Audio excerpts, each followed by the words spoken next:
Hello, everybody. Welcome to the Positively Awesome Wrestling Podcast. We are at episode number 6. Can you believe we've made it this far? Tidy, because I can't. Believe we've made it to episode 6.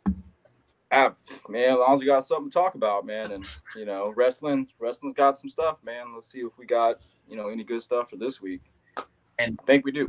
And thankfully, wrestling has given us plenty of things to talk about this year. It has been a wild year, but we're gonna jump right into the show because we got a few things to go over here. We're gonna try out a new format, talk about some things, question some things, and with some stuff that I see rolling around the Twitter machine because it drives me a little bit crazy. But that's what we're gonna tackle. Don't worry, no negativity as always, and thank you for joining as always, El Capitan. So first up. As we were talking before the show even came on, man, the wrestling was good, but nothing really stood out. But there was this that came up that it's an old picture. No, that's the wrong thing. My bad, people. This came up, and it's an old picture because it was teased a long time ago when it was NXT Black and Gold, and then they teamed up together a few months ago. Finn joined Judgment Day. AJ disappeared off the face of the earth for a little bit, and now we're back, and they are teasing a feud.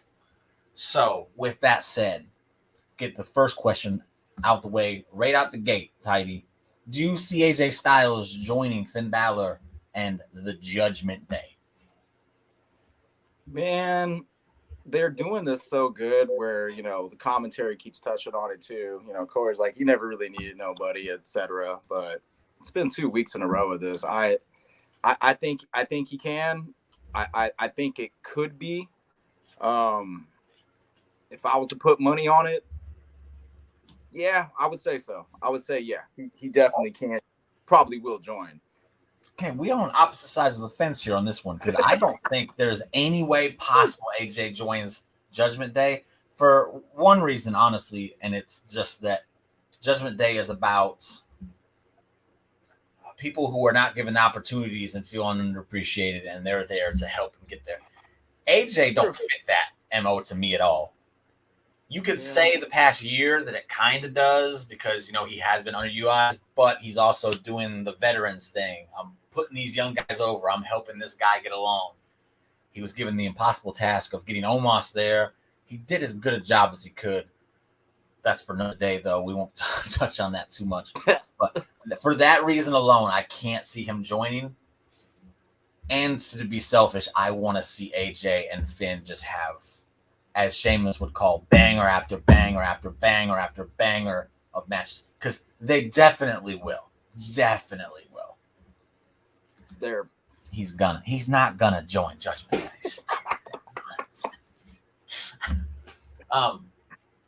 Well, they tease it enough to where I think it's a possibility, and that's always good because that's fair. Possibilities are good because it just keeps you interested, intrigued. You're like, okay, am I right? Am I wrong? If I'm wrong, I'm still happy because it's very good stuff. So I get that. Next question. Do you see, because with Survivor Series, Triple H has done said, like, we're going to have some storylines involved instead of brand warfare. Thank you, because that's what we want to see. Do you see there being some kind of team being assembled by AJ Styles to take on Judgment Day come Survivor Series? Because at this point, you have Dom, Finn, and Damian, and then you could easily do Edge, Ray, and who is the third person here? Riddle. Oh, no, AJ. What am I talking about? AJ, Edge, and Ray. Riddle can be thrown into this. Seth can be thrown into this. You have a 4-on-4 right there. That's getting ahead of myself, though. But with that, because you'd be stretching this whole Ray Dom story out even longer because it's November would be Survivor Series. But do you see this being a situation we see ourselves in where we see them wrestling all the way through November? Well, with AJ, yeah. I mean, dude, like AJ's acceptable. You can put him anywhere like Kevin Owens, and in a different way, man. AJ is like the best wrestler I've seen. and there's times where I'll see Sami or KO do something, but man, AJ can take that with Finn, and just from the promo alone of Finn the last 2 weeks of confronting him, man, Finn looks like, man, he's got a pep in his step. Man, he's looking great. He's talking great. Damian Priest is doing good. I can see them carrying this further. The thing is, AJ was just like, the idea is that he says he doesn't know, he doesn't need anybody. So Judgment Day is going to have to really mess him up again next time, maybe put the foot down on the chair for him to try to go get somebody or have somebody back him up. Which was an excellent segment when they beat him down and they were like, all right, I'm going to let you slide this time, AJ, because we're boys. That's what friends do. Check your shit at the door, though, because I'm not going to give you this pass again. I loved it. That, again, I don't think there was bad wrestling last week. There just wasn't a lot that stood out. This is like the thing that stood out to me the most on Raw, just because I'm intrigued where they go with it. Here we go. El Capitan. Bray Wyatt becomes leader of Judgment Day. Only room for one group like that. Who better to lead than Bray? I will say this about it. I don't want to see it. I want to see Bray do his own thing. And I want to see him do it as the Eater of Worlds. And I don't think that would fit Judgment Day at all. But at the same time, things that have happened to Bray Wyatt kind of fit Judgment Day's MO. So I can see it. I just don't want to. Because Finn Balor is now at a spot where he could be main eventing. He could be going for the top titles. And he has that aura to him like he did in NXT, where it's like, I believe this guy can beat somebody. Whereas before, we just saw him going, smiling all the time. It's like, yo, he can't. Get him out of there. He don't impress me. So that's why I don't want to see Bray in Judgment Day. But I can kind of see it. Even if it was, it'd be like, I think he'd be better there just to dismantle them, let them eat each other. Like, honestly, that'd be interesting to see for a minute. And then let's go back to the Bray show, because I'm all about Bray. I just knocking Finn back down would suck for me. Because then Bray would be the main attraction. Yeah. We finally got him to a point where it's like, yes, we can take him seriously in the main event scene. And it's like, so with that, we're just going to transition into one of your questions you had this week. Oh, okay.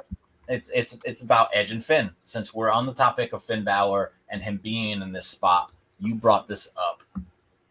Edge versus Finn Balor, Extreme Rules, which is this Saturday, I believe. I might be wrong. Yeah, Saturday. Is it? I've already lost track of days. Maybe October next Saturday? It's coming, man. 6 days. What's day is it? Man, I've already lost. Today's the 2nd. Today's the 2nd. But when's the... I thought it was the 15th. It's October 8th for Extreme Rules. I looked it up. I'm pretty sure it's Saturday. I'm going to look this up again because I thought it was the 15th. Oh, no, man. No. That's why I was happy, man. I was like, things are leading to Extreme Rules, man. Like, I was getting pretty giddy, man. Come on now. So, I've almost got there. I apologize for this. I wasn't prepared for this at all. When is this? Show me the date. Why can't I just get the date here? Why can't I just get the date? Extreme Rules, October 8th. It is this Saturday. Oh, my goodness. It is this Saturday. I thought it was next Saturday. So, something's next Saturday. I don't remember what it was. Anyways, so put this back up here. We're getting this match this Saturday, and it is an I Quit match. Ty, go ahead and let these people know why this match, in the nicest way possible. Explain why this match bothers you, because I'm with you 100%. Okay. Besides him having something with program with AJ, clearly he's going to have a program with AJ. Now, Edge comes back, and Edge is like, I don't quit. Finn is just now starting to get a hell of a lot of momentum, which honestly Judgment Day needs. Rhea's not wrestling. Dom's, doing whatever he needs to, get ready. And Damian and Finn have been carrying it. And Finn did such a good job the last 2 weeks. I was like, oh, man, I'm starting to fan over this right now. And then all of a sudden Edge comes. And it's got to be an I Quit match. You don't see Edge saying, I quit. He just said, I don't quit. I always come back at the end of Raw. So that's my biggest beef with it. I mean, like, Finn needs this win, man. Why's it got to be you? It could have been AJ at Extreme Rules. Yeah. Only thing I could think is something stupid's got to happen now. Like, say AJ comes out and protects him from Edge or something stupid. I mean, I don't know. Even then, someone still has to say I quit. Damn it. See, it's not right. Usually what they'll do is like they'll have the babyface come out and be like, I'll never say quit. I don't have quit in me, blah, blah, blah. And then they say quit. They say they quit during the match. You could always have I hope they never use this. I think they've used it one more time other than this. I don't know off the top of my head. But where Rock basically played a recording of Mankind saying I quit. Then that's how he was able to beat Mick Foley in an I quit match. It's brilliant. But you can't. Yeah. Oh man, watch Rock versus Mankind. I quit. It is one of the most violent things you will ever watch, and you legit feel sorry for Mick. I'm writing it down right now. There was a promo the week before on Raw where Mick was just basically saying, "I'll never say I quit. I don't have it in me," and he just said it over and over again. So when they had the match, he had Mankind knocked completely out cold, handcuffed, tied behind his back, and he's face planted into the ground, and he puts the microphone up, and then just play over the PA, the thing from the promo the week before, and then they called him out the next night, and then they ended up having another match later on, and it was phenomenal. The whole feud was awesome, but that's for another day as well. But I don't want to see them go to the well using things like that here. I just don't see I don't see Edge saying I quit. I just don't. His return has been kind of like a roller coaster. There's been moments where I'm like, this is awesome. And there's been moments where I was like, man, Edge, what are you doing here, man? You're supposed to be coming back to give us the stuff we missed out on. And it just seems like you're goofing. And like you said, Finn Balor, and like we were just talking about, Finn Balor is literally at a point now where it's like, okay, I can see him beating Edge at a pay-per-view. But if he loses, it's like, okay, he just gets knocked right back down to the bottom, in my opinion. Like, you can't lose your first big match in this spot. No. And I quit, man. I don't know what the heck the deal with was I quit. I don't know. I don't get it. It's weird. Could have been any other kind of match, man. Yeah, it really could have been. And Edge can take a chair match. Edge put can the bar in or something. Yeah, something. Just is weird. It's very weird. Last man standing. I would have accepted last man standing. I quit is very weird, and I'm glad because I literally was thinking the exact same things the moment they announced it. I was like, "What? You can't Not now. You can't do this." This is the best part of Raw that I saw. You can push now. It'd be interesting to see how Edge plays into this, or AJ plays into this. Again, I hate to jump ahead, but it definitely seems like we're going towards a Survivor Series with these guys, which means this is going to get drug out a little bit longer. I don't see how else it goes with AJ being the lone guy, and then him going against 1-on-3, Ray and Ed, or Edge and AJ, man, those names are too similar for me. Ray and Edge still have beef with them, so it's like, okay, there's a 3-on-3 Survivor Series. I don't know, but we'll see. Man, Finn Balor's not. He's gonna say I quit. I know it's gonna happen. I know it. I'm just hoping something stupid happens, like Edge just passes out. I don't know, and he can't say I quit, and they just leave it at that. By miracle. I'll say this. I'll go ahead and just piggyback off of El Capitan's thing right here. The general consensus here is that Bray is the White Rabbit. Apparently, the White Rabbit is due to have some kind of impact at Extreme Rules. Have Bray Wyatt just come and take Edge to the depths under the ring and just have the match. Just do that. I'd be much happier with that than to have Ed or Finn, all these names, man, than to have Finn say I quit. I would rather see that, but we'll see how that goes. Because I wouldn't hate seeing Edge versus Bray Wyatt feud. I think that would be really entertaining, promo wise alone. I think it would be really good. Just have to find a reason as to why he attacked AJ or Edge. God, I did it again. I can't wait till we're done with this topic. These names are getting me. But yeah, we'll move on from that though, because that's about as negative as I want to get. So then we're going to jump right over to this. Another NXT thing that's blossomed onto the main roster because we love to see it. Black and Gold, I love you so much. Max Dupree has had enough. Yeah, We're getting the return of LA Knight. Apparently, yes, you heard me right. Yeah, we're getting LA Knight back.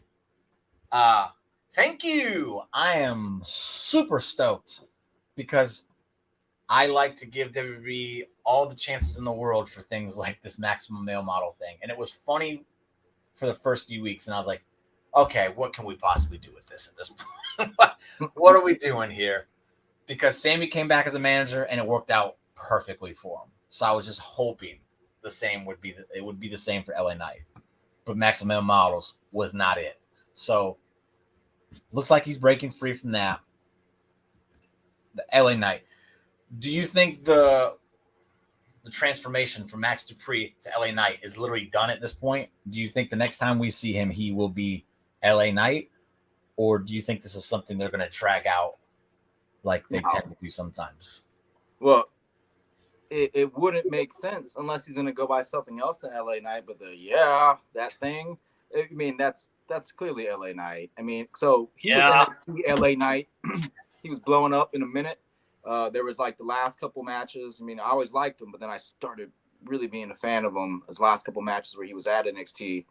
And what do you know? He goes to WWE and Vince turns him into the manager of Max. So I feel like this is Triple H fixing this mistake, but he wasn't just going to yank the plug. Yeah. You know, you can't shock it. You can't shock the system. No, you get to it, but the way that they did it, I agree with it. It's just like him coming to his senses. Like, yeah, he starts saying that slowly each week. Like it's just slowly coming out of him, you know. So I think LA Knight will most likely just come back on SmackDown. Just let it be, you know. I don't see him just like ripping off the maximum male model clothes and LA Knight shirts under it. I mean, maybe he'll just do a promo next week for all we know. The crazy thing about LA Knight is when he debuted in NXT, I'd heard of him before. I'd seen him once or twice. I was not that familiar with. I honestly can't even remember what his name was before LA Knight when he was over on Impact and NWA. So don't hurt me, people who are watching. But I remember just watching. I was like, LA Knight. That might be the dumbest name I've ever heard for a wrestler. I just didn't get it. I didn't get it at all. But then the dude started talking, and I was like, yo, this guy knows what's up. I heard an interview with him. I think he was on Busted Open back when I actually did watch that or listen to that show. And I was like, yo, I like this dude. He's very smart. He knows what he's doing. And, man, he cuts a hell of a promo. And then every week, I just winning me over and winning me over and winning me over. He's good in the ring. I wouldn't say he's great, but he's definitely good. He can tell a story. And I always thought like he is a guy you could bring and he would be so important to your mid card. And since that's kind of a big deal now, it's a perfect time to turn him back to this LA Knight character, which again, he completely changed my mind on the LA Knight thing. That's the crazy part is that the worst name I'd ever heard for a wrestler. And now I'm like, yo, I dig it. I want that back. Whose game is it? Yeah. LA Knight. I'm curious to see how he separates himself though from this Dupree and Maximum Male Models thing. Is the Maximum Male Models done, or is Maxine going to just take the reins and run with it? Is he gonna have to feud with these guys because he left them? Like I no disrespect to Mansoir and Massey. I don't want to see him feuding with these guys. I want to see him go. Oh, babe, don't say that. He's going to fight them, of course. He better squash them like Omos squashes those jobbers on Raw, if that's the case. I want to see LA Knight just not repackaged, but just give him back the way he was on NXT, especially towards the end of the 2.0 when they went towards the War Games where they took on 2.0 and his black and gold. He had that very short face run, and I was like, yo, this works both ways. And you said it before, he has those rock mannerisms. Mm-hmm. And that's exactly what it is to where I can say he's a great heel, and then he switches it up. He's a baby face, and he's literally just doing the same thing. I'm like, yo, this works. It's phenomenal, the work he does. If you want to add any more to that, I stole your little rock mannerisms line. Yeah, but it's true, man. Like when I first watched him, me and my roommate were watching it. We're like, man, I told us like he reminds me of The Rock, the way he speaks and talks. his movements, his whole body language of how he runs through the ring. But it He's was those all like snapping his. Let me tell you something. Let me talk to you. Let me talk to you real quick. But it was like those last two matches during the War Games, man. And I think that's when AJ came out. And was it AJ that was promoting him with Grayson Waller? I think so because AJ was doing the thing with Grayson Waller at that point. Then yeah. LA Knight comes out because LA Knight, Grayson Waller, that's what it was. Grayson Waller came out, and I think LA Knight couldn't make it that night or somehow messed with his car or something, and he was hosting the NXT show is what happened. And then that was the beef between him and LA Knight. Yeah. So yeah, AJ put him over, like, the veterans, we're it. And he like promoted, AJ promoted him. And I was like, man, that's a lot of love from AJ. But the last 2 weeks I seen him wrestle, I understand why. And then I was a fan. Yeah. Like, I love this guy. I want to see more. Yeah, I wasn't like, just to make it clear for everyone, I wasn't knocking LA Knight in the ring at all. He's very good. I just don't think he has that special, like, he's not like AJ in the ring, and that's what I'm kind of getting at. Like, AJ can get over with his wrestling. LA Knight can't get over with his wrestling.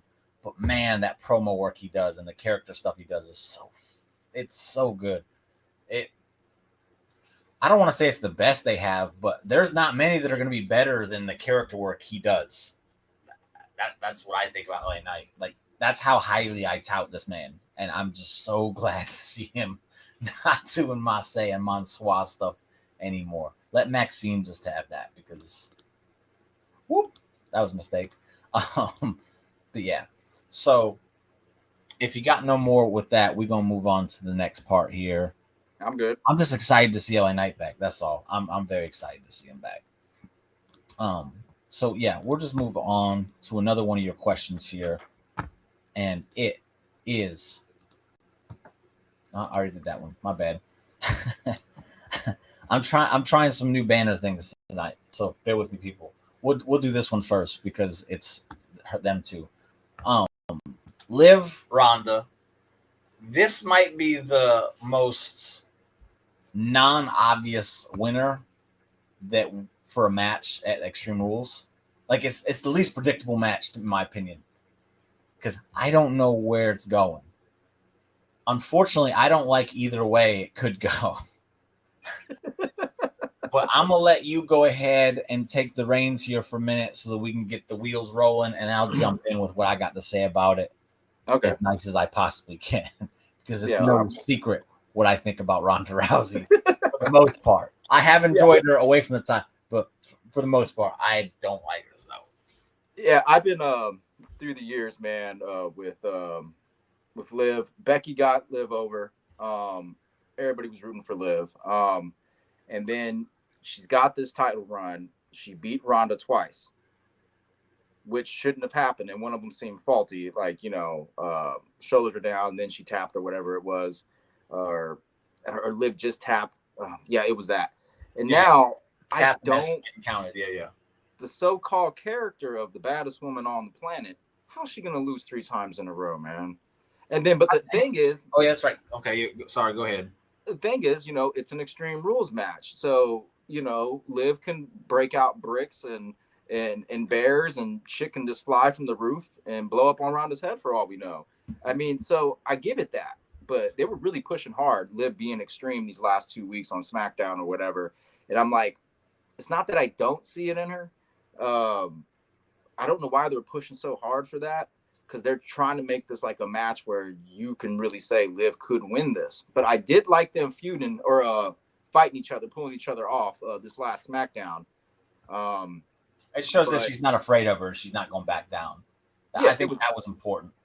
I like that in a sense. I mean, who do I want to win based on reality? I would say it'd be Ronda. I'm starting to like Ronda a little bit more, man. I liked her little promo in the back. Was it great? No, it was good. It wasn't great. Was it short? Because I didn't see her on. I didn't see a promo from her on SmackDown. Was it short? It was short. It was like because hers. She's a lot similar to Bobby Lashley. Just keep it simple, stupid. Kiss. That's what she should be doing. Short, simple, done. Let her just beat people up. I'm with you though. I've actually enjoyed Ronda lately, but I've enjoyed her because she hasn't been involved with the title. And I was like, oh, okay, this is cool because Ronda's coming across as a badass. Ronda's doing what she should be doing. Short, simple promos, going out and hurting people. Yes, thank you. That's what I want to see from her. Then she goes right back in the title scene, and I'm like, yo, there's no you can't sell me on the fact that Liv can beat her. You just can't. The SummerSlam thing, man, that was a joke to me. That was it. SummerSlam where SummerSlam when she pinned her as she's tapping out. That was a joke, man. Yeah. It was a joke. She got booed. She got booed on SmackDown too. The next week she came out. Yeah, booed her. Yeah, she did, and people were upset about it. And it's like, yo, don't be mad that you gave the fans a reason to boo this girl because it was not a smart decision. No, my problem with how they're trying to do Liv, because I've said it. I agree that Becky brought her to another level. I don't think it was a level for her to win a title because there's no character with Liv. There's no reason for me to care about her other than the fact that she's an underdog. Well, other than the underdog, why do I care? Like with Daniel Bryan, there was more to it. Like I was like, yeah, he's the underdog, but he's got me so invested that like I want to see him overcome this. Liv hasn't given me a reason to be like, okay, I want to see her overcome it. I'm just like, yo, she's just not that good. Not to crap on her because she works hard and she's probably the most improved wrestler over the past year. Yeah. All the credit in the world to her. I just don't think she's main event women's champion level. And if they're pushing her as a babyface, this was 2 weeks ago, I think. Yeah, when she attacked Lacey Evans after the match. Yeah. Lacey Evans is the heel. Liv Morgan's the babyface. She beats Lacey Evans and then attacks her after the match. And not just attacks her, puts her through a table and beats her up with weapons. These are not babyface moves. No. So you're giving the crowd even more reason to boo her like they did after SummerSlam. And I don't know if Liv could pull off a heel. Like, if that's what they're trying to do, is like, really? Because you're going to take her from babyface to heel? I don't, not babyface, but like underdog babyface. The pouty, like, I can overcome all odds into a, I don't, it's very confusing what they're doing with it. So I don't want her as the champion. But at the same time, I don't want Ronda as champion either because she's so much more interesting without the title. Yeah, I mean, Ronda keeps saying stuff like, you want me to break their arm and like throw it to the crowd? I mean, I don't really like that part when she does that. Yeah. I don't think she needs to do all that. She needs to be silent, deadly, do a little bit of Shayna Baszler. So I'm, you know, if I had to pick one, I mean, I say because realistically, Ronda can't lose in a real fight. And then that was her promo. If you're going to, I'm already the deadliest woman on the planet without a weapon. Yeah. Now you're going to give me a weapon? Okay. We'll see how this goes for Liv, basically. That was her promo. So she had complete confidence. And then, so if Liv wins, that's 3 in a row. How's Becky gonna come back or Charlotte and finish this feud with Ronda? And Liv's only beat Ronda once. I thought she was saying it was twice already. No, she beat her at SummerSlam, and then they didn't have another match after that. Oh, she beat her for the title, but we don't count that because Ronda had already fought. It was the Money in the Bank thing. Yeah, so she has beat her twice already, but the one was Money in the Bank, so I don't know if we count that. El Capitan, this is as much shit as me and him go back and forth on. We disagree on so many things. He's never been more accurate with a statement, in my opinion. Liv is that jigsaw puzzle that is only missing a few pieces, but they literally are the most important pieces. I don't care. Make me care about this girl, and I'll be like, okay, yeah, let her be the champion. Let her do what she does because I applaud all the effort she has. I don't know. I've been saying it for months now. She's missing something. The fans' point of view of what I've seen from, you know, internets and everything, and just talking to other people in person, it seems like even not Sam said it, man. He did a little quick thing on her, and he was like, "Why do people love Liv? It is the underdog thing that she can achieve, and this and this and that, but that's it." And is that enough? Maybe somebody, when they're seeing her talk, they relate somehow, or yeah, she could beat Ronda 3 times. She's going to use weapons. Maybe they're very optimistic. I don't know, but there's a fan base there. There really is. But I can only do underdog for so long. Yeah. I gotta love somebody. And doing the underdog and having her win in the way she did at SummerSlam, it doesn't work. Bad because technically she's not an underdog. She's someone who just got really lucky because technically she lost. What they're risking doing, because if the plan is to do Becky Lynch and Ronda Rousey at WrestleMania, if they have her lose to Liv Morgan 3 times, you're severely risking damaging the reputation of that match. Because then it's like, yo, Becky handled Liv, and Liv just beat Ronda 3 times. What's the point? Exactly. That's what I was going to get at. Yeah. It makes no sense. There's no way Ronda can lose. But again, predictable. You're going to put the title on Ronda and then do what? Just destroy the talent on SmackDown? Because there isn't that much women's talent on SmackDown that is at that level. I don't mean to shit on that talent at all, but if you run down that women's roster on SmackDown, who realistically touches Ronda Rousey? Well, this is why I wanted, like, you know, I didn't want to ask it, but, you know, that's why I want like a mid-card title. I want an IC title, something for the women, because I feel like, you know, Bobby wasn't even on Raw, so the mid-card wasn't a deal. I feel like the show was slower. As you said, like, if the mid-card's going and it's going good, the show, it flows better. Yep. You can say, oh, there's not enough women right now. You're waiting for Zelina, you're waiting for Charlotte, you're waiting for Becky to come back. There is a lot of women. Just waiting to come back. I haven't seen Sonya lately. I don't know if she's on Raw lately. I don't get Sonya's been, because she wrestled Bianca last week on Raw, I think. She was part of the gauntlet match to find out who was going to challenge Liv. I think I saw on SmackDown too. She's kind of been on there a little bit more frequently lately. But the thing is, like you're saying, we need credible competitors. You know, people that can hang.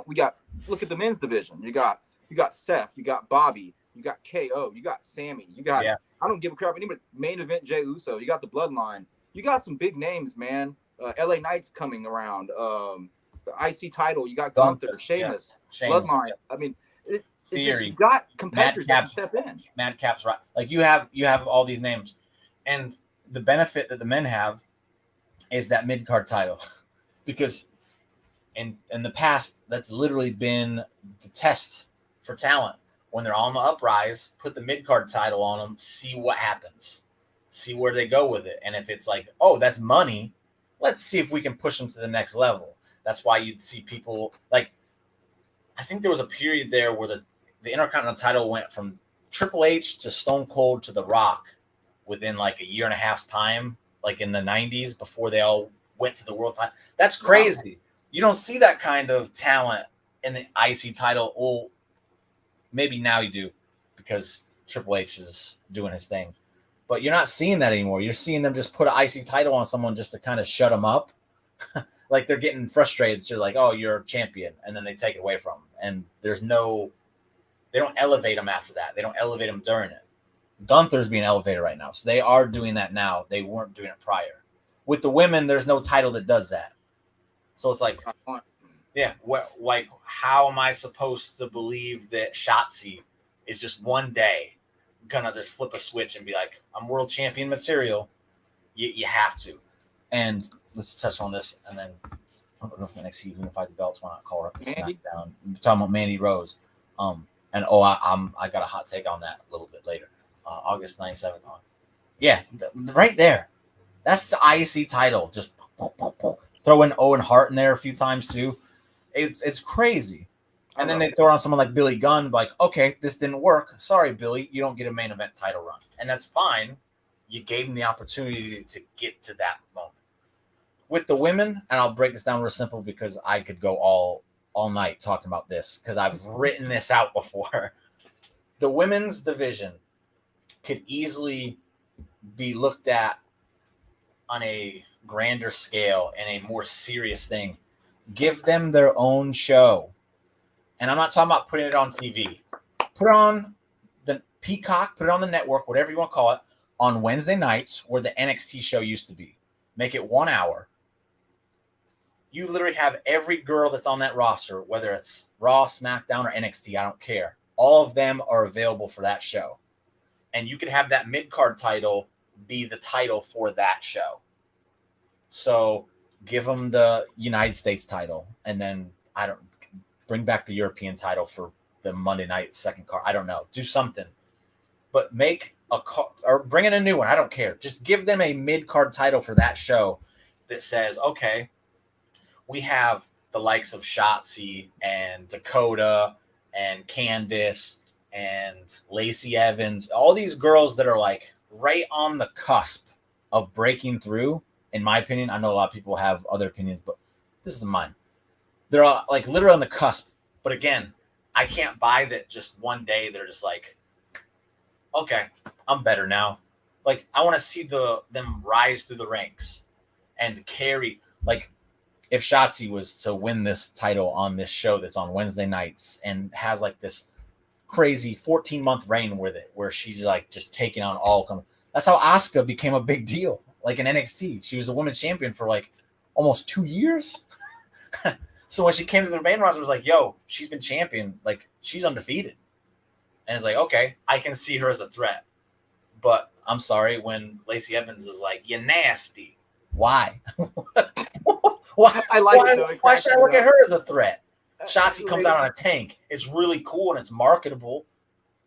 But why should I believe that she can stand up to Charlotte? Give me a reason. That show and another title does that.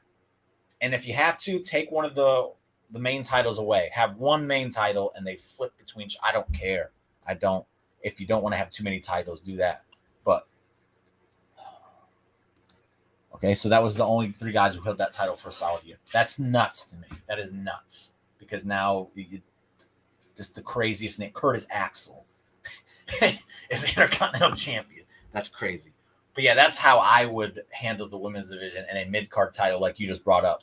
Because if Ronda wins, we're gonna keep thinking, okay, she's gonna railroad everybody until we build something to WrestleMania. But yet, Becky Lynch is gonna beat her for it. Becky, I love Becky to death, but I don't want to see that. I want to see new faces as champions. Yeah, exactly. That's what I want to see. I'm okay with the old guard representing and doing some stuff. Like I don't mind seeing the 4 horsemen duke it out to say who's the best, but it doesn't need to be a title. It doesn't need to be a title. But again, if one of these big people win, it's like who is going to legitimately beat them if they're not building them up? Yeah. And you can use a mid-card title for that, or just give them more airtime somehow. I mean, Becky was still elevating Piper Niven, whatever, Dewdrop. She was still elevating, Liv, and she honestly made a great comeback story for Bianca. Yeah. Bianca had to lose to that and then build her way up. I mean, Becky was able to do it. I mean, are we just missing something here? I think it just boils down to time given. Becky took it. Like, and this is why I will fight for this girl to the day I'm in the grave. She is the best women's wrestler that's ever been, not in-ring talent, overall package, what she's done for the business and what she does for everyone around her. There's no one better than Becky Lynch. I can't say no one will ever be better because there's always someone that could come around. But she's doing what Trish Stratus did on a much grander scale. And I know this Trish Stratus was not that good in the ring, but she really did a lot for the women's division. She helped, I guess, solidify it and be like, okay, this could be something that is taken seriously. And then Becky Lynch, again, she was never given a moment. She took every moment she had to the point where they're like, yo, we have to give her the time. That takes a special talent to do that. Yeah. And with the women not getting the time to do it, that's why that hour show on the network would be gold. You'd have feuds that revolve or that don't revolve around a title. You could build up tag teams so that the women's tag team division isn't a complete joke. It is. I don't see, they haven't defended it, and there's no talk of defending it. And just going to hang out with Bayley. And then the unify the NXT and the, because there's no need to have 2 sets, especially if they're all going to be sharing one show right there. And you don't have to worry about trying to sell it to TV execs who say women's wrestling doesn't sell. Bullshit. But anyway, you don't have to deal with it because it's like, no, we're putting it on the network. And then at the same time, you're kind of being like, okay, remember when you guys decided to put AEW Dynamite on Wednesdays when we released our NXTs? Well, we're back. And it's a show that we don't really care if you beat us in the ratings or whatever nonsense. But Triple H has shown that he's definitely not afraid to do these kind of things. He put 2 pay-per-views on the same weekend, or no, he put the NXT one on the same weekend as All Out. So he clearly is not afraid to do these things. I would want it so badly. I want it so badly. If you're not going to give him a pay-per-view, bring that back. If you're not going to give him an IC title, then at least, man, give them. They do NXT Level Up. That's their own little show they do. Just like I've never watched it, man. I haven't watched it either. I know, but I'm just saying those ideas exist. Put them there, because as soon as I hear the women are there, I will tune in, because I know I don't get to see them enough on SmackDown and Raw lately. And then think of this: you have a women's pay-per-view once a year. You could bring that back, especially if you had a women's show, a weekly show for the women, where these feuds and programs could be built up over time, and it's not just like, let's try and put things together last minute to get this card out. And that's why it didn't sell that well to begin with, is because it was just a bunch of thrown together stuff, because women don't get enough time. Yeah. This changes that. It would help. I just have great ideas all the time. I don't know why they don't listen to me. I am not a nobody. I am somebody to an extent. Please listen to me. My ideas are pretty good from time to time. But with that, we I went off a little bit on that one, but that's okay, because it's women's wrestling. It deserves more love, 100%. So with that, we'll go to your third question. This is another interesting one, because much like the bloodline stuff, there's multiple ways this could just go out. We're getting Logan Paul versus Roman Reigns for the WWE Undisputed Championship at Crown Jewel. Whew.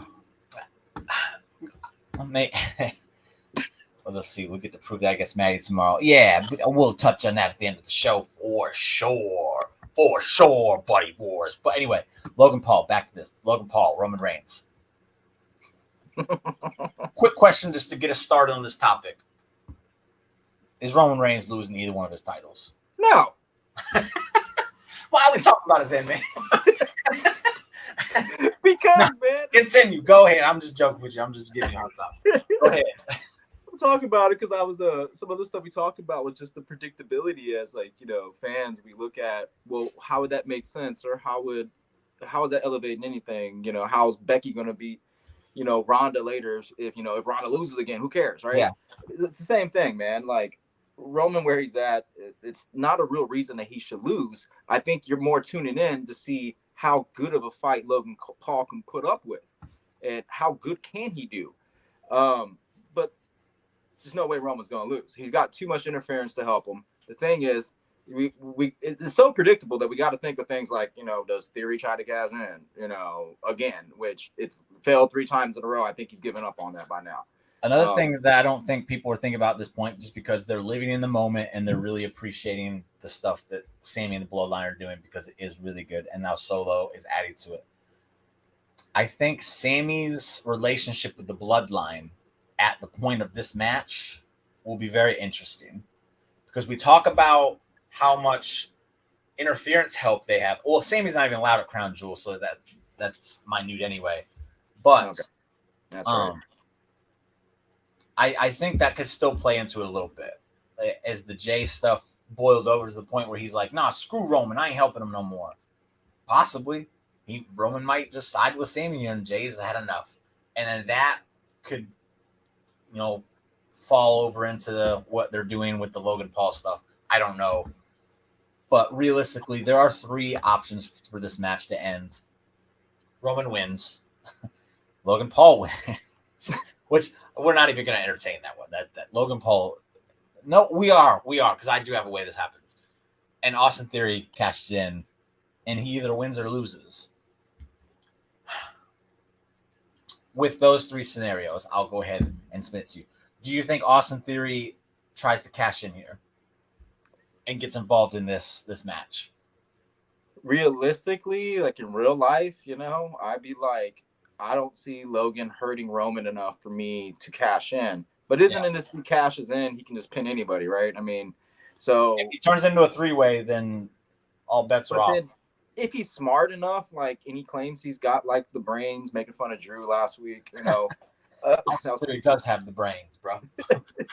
Drew taps him on the shoulder. The ring now. I don't think because he knows interference is there, he shouldn't do it. So I think it's a less likelihood that, he would. But if he does, because we're all going to think of ways how this could unfold to make sense in our own brains. God, I'm sorry. It's just hard to have to think this way. You're good. So it's breaking me, man. If there's one, if they're able to find a way to make it make sense to where one title gets dropped in a match, I think this is the best place to do it. Because one, I don't think anybody in their right mind is like, Logan Paul is going to beat Roman Reigns. Nobody in their right mind thinks that. And as El Capitan just put up, Theory cashes in and he pins Logan. Okay. As much as I love Austin Theory, you can't put both titles on him. You can't. I especially with Roman, still what Roman's doing. No, I just don't think you can. It has to be one title. But I've said this before, and I'll reiterate it. Let's switch this up a bit. Theory cashes in. Logan Paul pins Theory. And people can call me crazy. They can call me crazy all they want. What kind of eyeballs are they going to get if the number one podcaster, and podcasts are almost bigger deal than cable is these days. No, and you have the number one podcaster in the world carrying around not the Universal. The Universal stays on Roman. I don't care what anyone says. It has to stay there.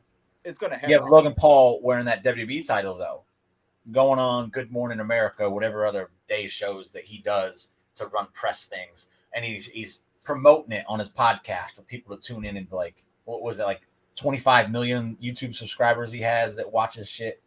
Like, oh, Logan Paul's a champ. I need to check this out. There's a point to that. 100% Roman's winning. 100% Roman's winning. I don't see Roman losing here at all.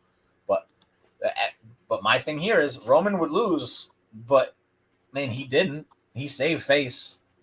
And then he could literally be like, I don't even care about that title. The Universal title is the one that matters. This is the one that. So he don't even have to go back after the WWE title because he could just say it's beneath me. I don't care. Let them clowns play with it. It's an interesting topic because every month we're just trying to find new ways to take one of those belts off Roman. I think this would be the one that got people talking the most is if Logan Paul ended up walking out of there with a title. Throw your eggs at me. I don't care, people. I'm just talking here. I'm just talking.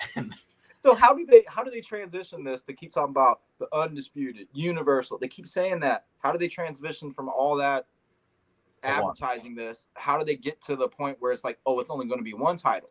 Okay. How would they do that? Very simple. You could literally Logan Paul takes both titles out of there because nobody has said like.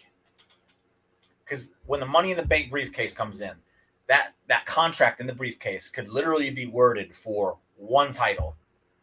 So Theory cashes in, the match then becomes, instead of an undisputed Universal title match, becomes a WWE title match, or it becomes a Universal title match. So, but they don't know this at the time. They just cash in, he wins, he takes both belts. That's going to have, the internet's going to break. It's going to go stupid. And I'm here for it. I love seeing that kind of stuff unfold. I think it's hilarious. Then on Monday night, you have Logan Paul. He starts off the show. He's got both titles. He's living it up. Not even Roman. Paul Heyman comes out, and he's got the contract in his hand, and he says, clearly states this is for one title, not for both titles. Give me the Universal title back. And then Logan Paul has to give it back to him, and then he takes it back to Roman. Problem solved. I hope it's that simple. I mean, anyway, it could be that simple. That's a very just like off the top of the head explanation. I'm sure they could come up with something better. I'm not saying that grand poobah things. Yeah, it's good sense. I mean, but it's like it makes me more interested and just wanted to see how things may play out, just in general. Perform Seppuku with Logan Woods. Bro, it would be crazy town. But man, I'm here for it. I love seeing shit like that go off. I think it's hilarious. And I would have the patience to see where they're going with it because obviously, off the top of my head, I was able to just explain how they got out of that mess and made everything back normal again. And then Logan Paul could just drop the title at the next pay-per-view. Like, who cares? So I don't know. I don't know. It's every month how we get a belt off Roman. That's just what we're doing now. Yep. If that's all, we're gonna go to my question of the week. If you're done, if you got no more to go with, we're gonna go to question of the week. Okay, I'm gonna go back to Twitterverse on this one because it's one that kind of blows my mind at first, but then I thought about it and I was like, you know what? I kind of see why people are getting upset. Damage Control. Are they doing? No, that I don't like that. How I was gonna phrase that at all. I'll change it up. So the narrative for some people is that Damage Control is boring and they're not doing anything to help the women's division. Are you buying or selling this?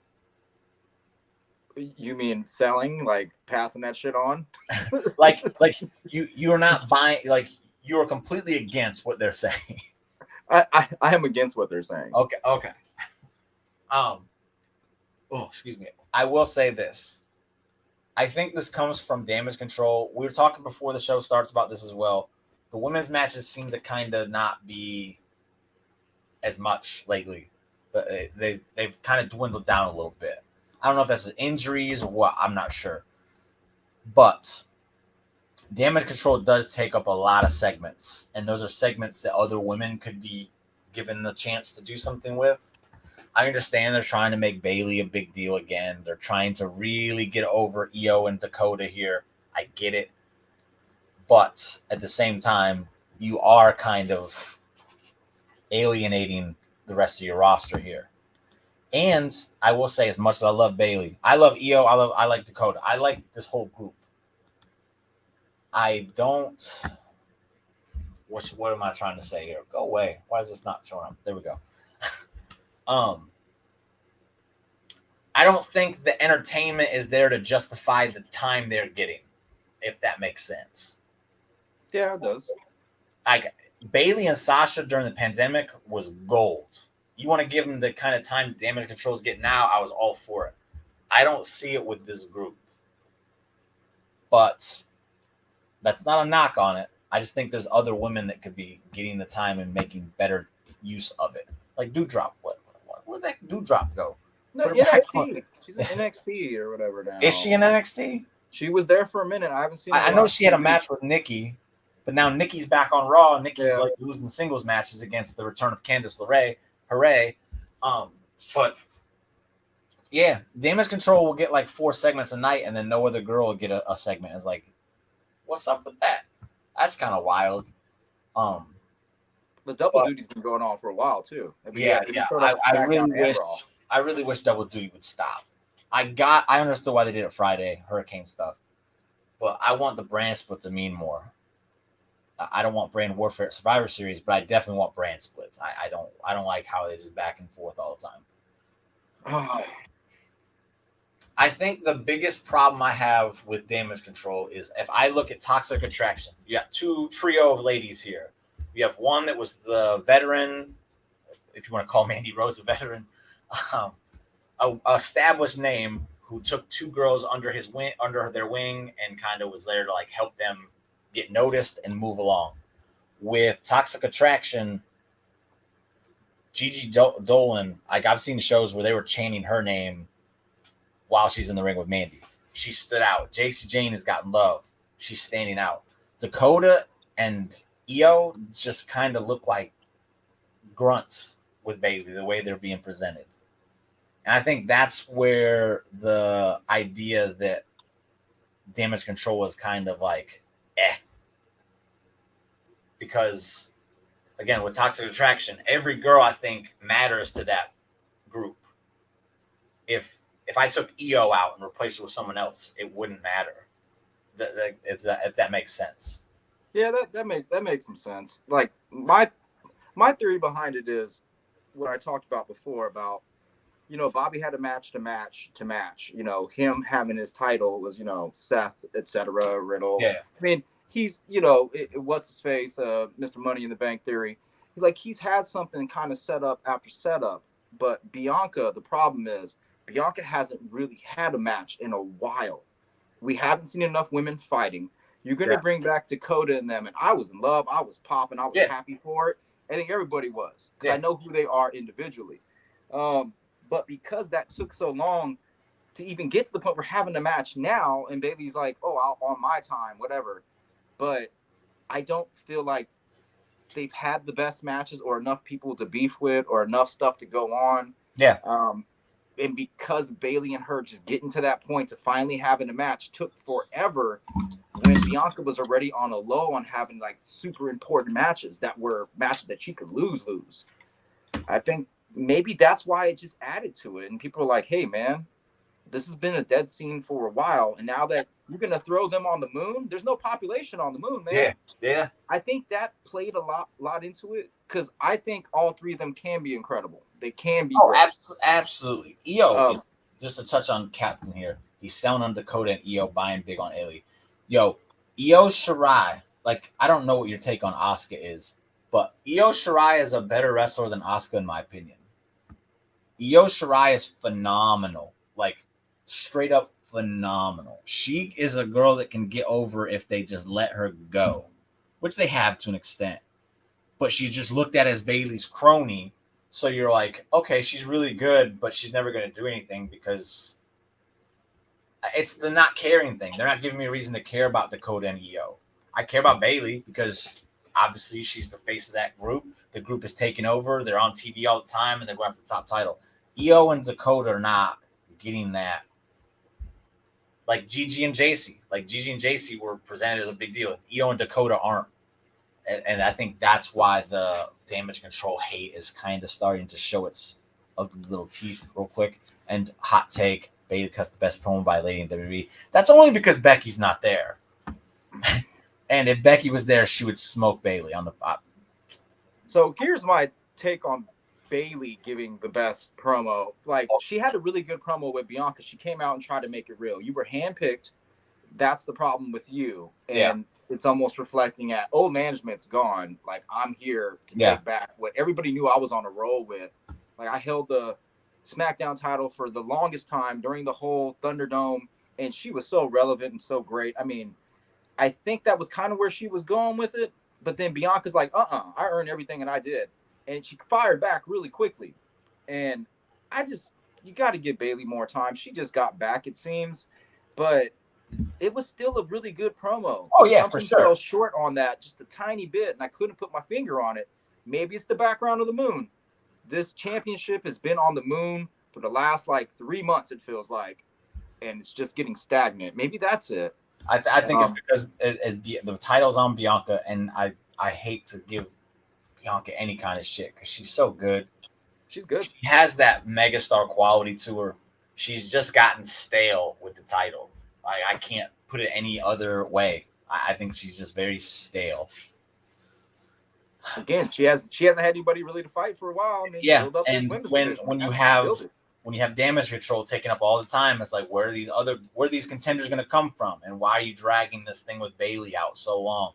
It makes Bianca look bad, and that just adds to the whole kind of poo-pooing on Damage Control, because it's like, I get what they're saying. I find them entertaining, but I do get where people are kind of starting to get those feelings about it. Yeah, I completely understand both sides. Even the Alexa Asuka thing, do something with them. You know, I was looking at Raw today. I rewatched it again, and something kept popping in my head. Alexa's a damn heel. She's a damn good heel. 5 Feet of Fury. Give me that. Give me the goddess back, where Corey can lose his shit. Talk about the goddess. And I started thinking that, and I'm like, why am I thinking this? I'm curious why we haven't gotten any kind of program with Alexa, Asuka, Dakota, and Io. We got the semifinals match, and then they did the 6-person at Clash at the Castle. But then Io and Dakota won the tag titles. Why is Alexa and Asuka just not doing it? Let's just fight for it. Somebody said on Raw Talk. Yeah. They brought it up on Raw Talk, but it was like, oh, maybe we will. We will look at them. I'm like, just say something definitive. They still weren't being definitive. Just do it. God damn it. Or just give me Alexa, just make her heel again. Have her, pull Bianca's hair. I don't know. Teased Alexa going after Bianca for like a split second there right before SummerSlam, and I was like, yes. Then nothing came of it because I think Becky getting hurt kind of derailed a lot of stuff. I think so too. Because I think it was supposed to be Bianca, Asuka, and Becky going after Damage Control. And then obviously makes more sense. Yeah, because Becky and Asuka just had their program and they have so much respect for each other, and Becky obviously just turned. So it made sense. And then Alexa, I don't know what they would be doing with Alexa right now, though, because as we've talked about, they don't really do anything with anybody other than Damage Control on Raw. So it's like, and that would have been great because Becky could have had the chance to like prove to her that she's the better 4 horsewoman. She's built people up. It would have been a side mental subconscious story for all I care. That Becky, could have been great. So I can see that's probably what happened. Io and Dakota would be looked at a little bit differently right now because they both would have had a match with Becky. And there's me giving her flowers again because she would have made them much more important. Feel more important. She might have even let one of them beat her because that's just what she does with the division. Yeah. So you're selling. I think I want to buy it. Like, because now that we've talked about it a little bit more, I'm like, man, they really do kind of hurt the division because, and it's not their fault. It's booking. That's what I say. It's not their fault. It's not their fault because again, Bayley's incredible. She's of the 4 horsemen. I'll say it again. She's the most well-rounded of the 4 horsewomen as far as in ring, all of that. Io, I can't praise her enough. She's phenomenal. You can make the argument that she's the best in-ring talent they have in the women's division. And Dakota is, I know a lot of people are higher on Dakota than I am. I think she's really good. I think she'd be phenomenal in the mid-card scene on the hour-long women's show that I've. Dakota versus Io. It was Dakota versus Io back in the day when Io was champion. It was Dakota versus Tegan Knox. And man, Dakota exploded. And it was like, holy shit, Dakota versus Raquel leading up to that. Dakota's got something. They just need to utilize her in a story better. I think I look at Dakota. I think I look at Dakota kind of like Liv. I don't think there's anything there to make me care enough about Dakota. I don't know. I know she's great in the ring. I know she is. She's very. I might be biased because I could be biased. She's different. Like when I watch her, I see her doing things I don't see anybody else doing. So I do like that. I don't know. I just feel like she's just missing that something. She's another puzzle, missing some pieces. But with that, can you believe we did not do one thing where we praised the almighty Sami Zayn? We did not praise this man. I wanted to. I even thought about it, man, but I've been conflicted about it lately. So whatever. We can take a few minutes to do it real quick because what I liked about his segment, not even just about the segment, there's not another person in wrestling that transitions because he's gone through so many character changes over the past 2 years, but you don't even realize it because he's so good at transitioning from this one to this one. You don't even realize. We're still dealing with a conspiracy theorist, Sami Zayn. He just ain't doing conspiracy theories anymore, which I got one for y'all. And he's just now he went from conspiracy theorist to, I don't even remember because he changes so freaking master often. Strategist. Master. So good shit. Then he went from that. He's trying to get into the bloodline. Now he's in the bloodline. And now he's this cocky, arrogant dude who's like, yo, I got Solo. I took him under my wing. And now I'm showing him the way because, we the ones. How he does this shit so, effortlessly is beyond me. Let's see. Rhea's Dragon probably hasn't involved anything. When she gets back in the ring, I think they're trying to draw that out, Bianca Rhea at WrestleMania, because that's the match that needs to happen at WrestleMania. I'm so glad. I hate that Rhea got hurt, but I'm glad she did at the same time because they were going to do that at TLC, I think. And that's a main show match they should be having. You have the 2 biggest women outside of the 4 horsewomen. They should definitely be given a moment there. Back to Sami. Like last week, we saw this man almost in tears because he thought he was getting kicked out of the bloodline. And then from there, he went to like, I acknowledge you, Roman. And he fucking loves Roman. He's giving him a hug and he's just so happy. And then this week, he's like, check yourself, Jay. We the ones. And if you're not with us, whoop. Look, he's that arrogant dude. And it's like, how? How does he do this? I don't have an answer. I've been conflicted about it, man. It's like, my thing is, he wanted the respect. He got the respect. He lost at WrestleMania. It's like, how can I do a Bloodline? Bloodline accepts him, gets a shirt. And then it was more of like a babyface draw. You feel bad for him. He's trying hard. And Jay's messing with him, so it's a little entertaining. And then all of a sudden, he gets it. And then I think he came out to Raw, or I saw some stuff on Raw Talk, where he wasn't as cocky on Raw Talk. He seemed a little cocky on Raw. But then he wrestled as a babyface on Raw too. Yeah, you were telling me that. I was looking for that. And of course, it was a damn good match. I easily could talk about my favorite point, because he fought AJ. And he pinned AJ because Solo with the spinning rock bottom, or the Solo spinning whatever. You're a noggy. You're a noggy. You're a noggy. Anyways, rock bottom. It's a rock bottom, people. Stop. But Jay comes out and was like, "You got everybody and their mother convinced, but I'm giving you a warning shot right now. If you go against the family or somehow hurt us, I'm gonna get you." And he's up in his face, Jay. Yeah. And Jay's doing so good. Jay doesn't get enough praise. Jay's did so good with that. And that it made me think, what if Jay's right? And Sami is the ultimate master strategist. And he's using this for his benefit because that's what he wanted. He wanted his respect back. He couldn't get his IC title back, but now he's in the main event status. But he hasn't given enough evidence that he's really, Michael Cole said it, he's using Solo.